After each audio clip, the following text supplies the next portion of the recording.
He gave away his last sandwich to help a stranger.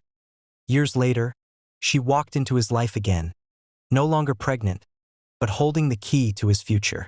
It was a scorching summer afternoon when 13-year-old Mason sat outside the bus station, his backpack torn, his stomach empty, and his world already too heavy for his age. He hadn't eaten in 2 days, but he'd learned to hide his hunger behind a quiet stare and a stubborn grip on his pride. People passed by without seeing him, until she appeared, a woman in heels that didn't match her swollen ankles, one hand gripping her belly, the other shielding her eyes from the sun. She looked lost, scared, and alone. She collapsed onto the bench beside him, wincing. Her dress was expensive, her watch gleamed, but her eyes were clouded with panic. Mason looked at her, then reached into his bag. He only had one thing left, a peanut butter sandwich wrapped in wax paper. It was meant to be dinner. Without saying a word, he offered it. She blinked at him. "Why are you giving this to me? You look like you need it more," he said simply. She hesitated, then took it, tears in her eyes as she ate. "I'm Olivia," she said between bites, "and I think my water just broke." Mason's heart jumped. Without thinking, he grabbed her bag, waved down a taxi, and helped her inside. "Take her to the hospital. She's having a baby." She tried to ask his name, but he was already gone, slipping back into the crowd before anyone could stop him. He never knew if she was okay. She never forgot the boy who helped her when no one else would. 13 years passed. Mason was now 26, working long shifts at an auto shop in a quiet corner of the city. Life hadn't been easy. Foster homes, odd jobs, nights sleeping in his truck, but he'd survived. He'd built a life out of nothing, one scraped knuckle at a time. Still, something always felt unfinished. He didn't know why he kept that memory. A woman in distress, the sandwich, the taxi, tucked so close to his heart. Maybe because it was the first time he'd felt useful. Seen.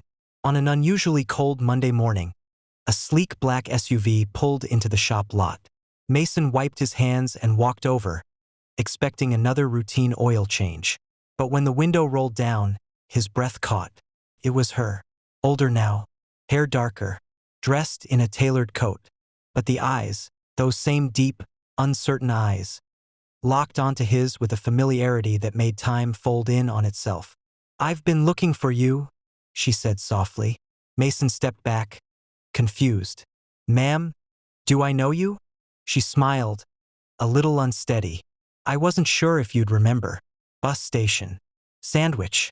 Taxi. Mason stared. "Couldn't be. You were pregnant," he said slowly. "You said your name was Olivia." She nodded, eyes misting. "You saved me. That day, you gave me more than food. You gave me the strength to keep going." He didn't know what to say. He'd always wondered if she'd made it. Now here she was, standing in front of him, safe, strong, and searching. "I named him Miles," she added, voice trembling. "He's 12 now, and every birthday, I tell him about the boy who helped bring him into the world." Mason blinked, the air suddenly heavy.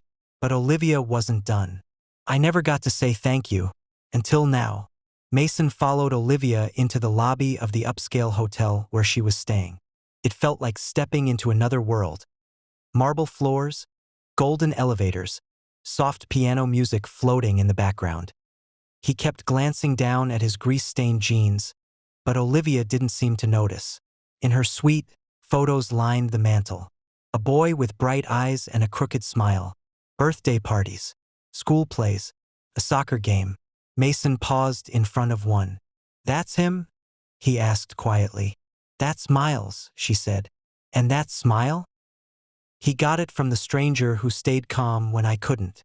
Mason gave a small laugh, trying to hide the sudden tightness in his throat.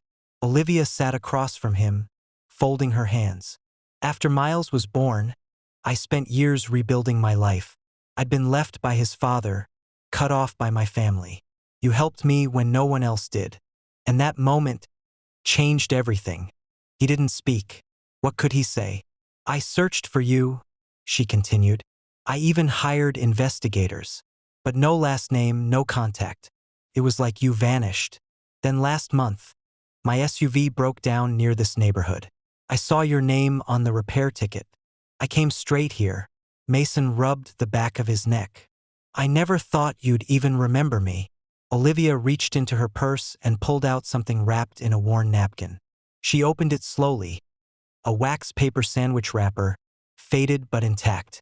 I kept it, she said, her voice cracking, all these years, because that day, you reminded me there's still kindness in the world.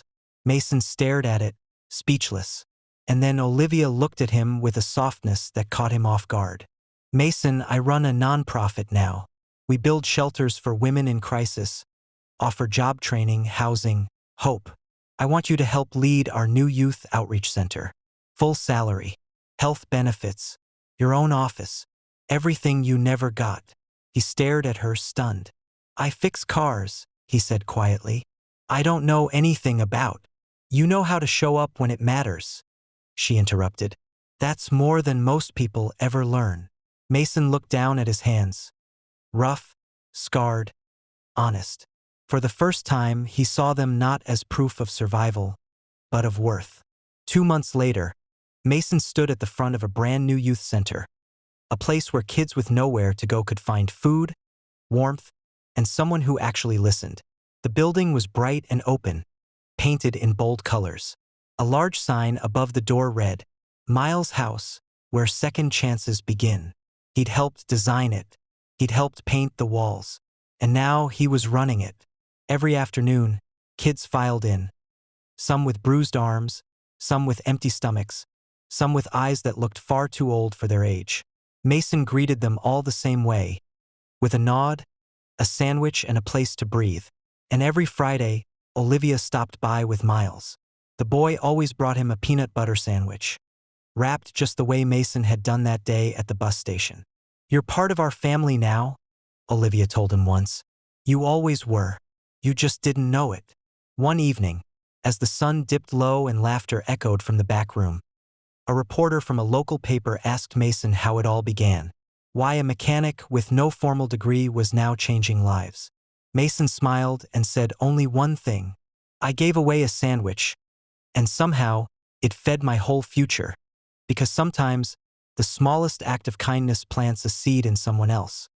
And when the time is right, that kindness comes back, blooming into something bigger than either of you ever imagined.